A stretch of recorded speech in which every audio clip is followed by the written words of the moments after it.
वह सतगुरु नगर ट्रस्ट से, आश्रमों से मेरी संत बहनें आई हैं, उन्होंने खूब आशीर्वाद दिया है।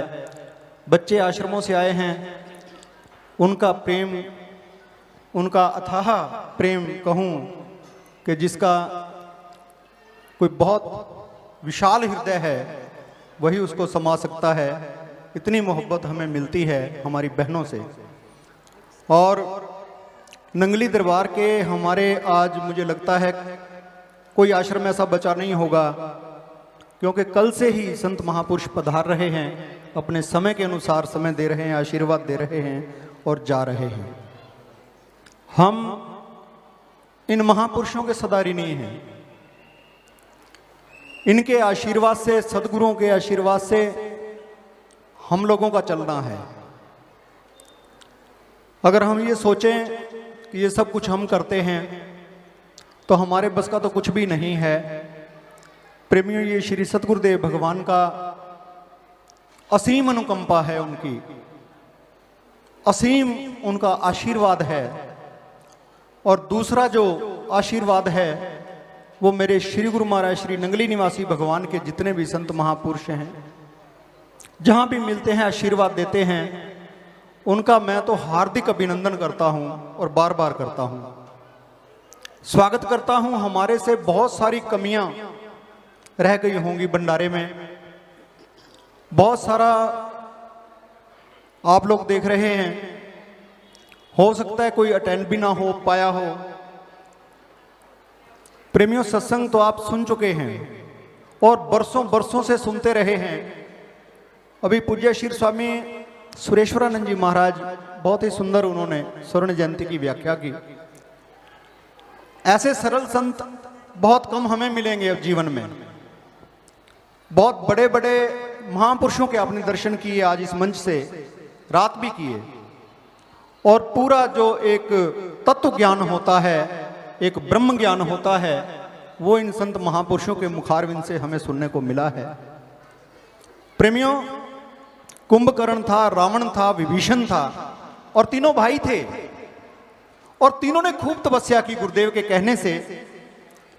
और जैसा कि महापुरुष सुनाते हैं, ब्रह्मा जी प्रसन्न हो गए और ब्रह्मा जी ने आशीर्वाद दिया, कहा कि मांगो, क्या मांगते हो, तुम्हारी तपस्या संपूर्ण हुई। तो रावण ने कहा सोना। तीनों भाइयों ने सोना मांगा। विभीषण ने भी कहा कि सोना, कुंभकर्ण ने कहा सोना, तीनों ने सोना मांगा। अब देखिए सोने के तीन भाव कैसे बन गए। कुंभकर्ण सोता ही रहा, भगवान ने कहा तथास्तु, भगवान ने कहा तथास्तु, और कुंभकर्ण का सोना पूरा होगा, 6 महीने सोता था। रावण ने सोना मांगा, उसको सोना मिल गया, उसको सोने की लंका मिल गई। और तीसरा भाव जो था वो विभीषण का था, विभीषण भक्त था भगवान का, उसने भी कहा कि सोना, तो भगवान ने कहा तथास्तु, सो ना। और वो अपनी जिंदगी में बेचारा सोया ही नहीं, उसके बाद भगवान की भक्ति में लगा रहा। तो ये सोना जो स्वर्ण है, वैसे तो कहते हैं कि कलयुग का सबसे पहला प्रवेश ही इसी में हुआ था। कलयुग आया ही सोने में था। मुकुट परीक्षित के जो रखा हुआ था जन्मेजय के, तो सोने के मुकुट में कलयुग का प्रवेश हुआ। और प्रेमियों, ये कलयुग तब टलता है जब भगवान की भक्ति होती है, नाम शब्द का उच्चारण होता है, कीर्तन संकीर्तन होता है। तो मैं सत्संग की व्याख्या में नहीं जाऊंगा।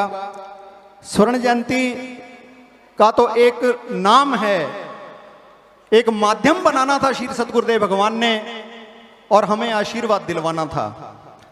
महाराज श्री कहा करते थे कि जो संगत होती है वो गुरु रूप होती है।